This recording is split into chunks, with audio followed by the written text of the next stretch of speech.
All right, so this is the stage slap. So again, a very popular move with theater things. We've used it in several shows now. I want to say 2 or 3 now, our stage slap.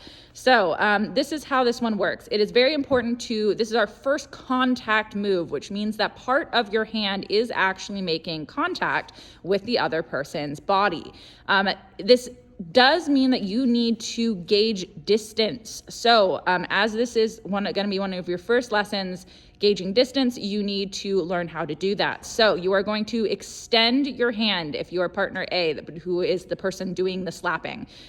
You are going to extend your hand and closed fingers together, so like you are making a blade with your hand, and the tips of your fingers, so that means from your last knuckle down to your fingertips, that should be what is in contact with your partner's cheek, no further. If you have more than that in contact with their face, then you need to take a step back. If you are not close enough to make contact with that part of their face, then you need to take a step closer. Victim. Stand up straight, don't move around too much so that they can gauge proper distance. There you go.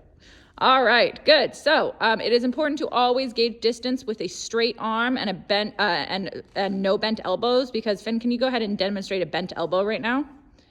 And then go ahead and take a step closer. Good. Now go ahead and straighten that arm. Now, is that a safe distance? No. So it is really important to always gauge your distance with a straight arm first, because bent arms can lead to disasters later on. So always gauge distance with straight arms. Okay. So as you get better at this, you will always, you'll be able to kind of eyeball this, but it's always a good test as you're learning to test first. Please always partner up with someone of your same height as you are learning these moves. As you get better at it, you can partner with people who are of different heights. All right, so the stage slap. The person who is slapping, you want to slap away from the audience. So if I am the audience, I want to slap in a direction in which I am pushing their face away from the audience. So if I am Finn, I am pushing her face away from the audience. Go ahead and demonstrate that, nice and slow. Good. So I'm letting the ends of my fingers clip her cheek there, if I'm Finn, and letting it push her face that way. This is so that even if she forgets to turn her face, because the victim is in control of her face. Lucy, can you just pull your hair back so that we can see her face there? Yeah. If she forgets to turn her face, the worst thing that can happen is that his fingers clip her face. It won't hurt at all. It might be startling, but it won't hurt at all.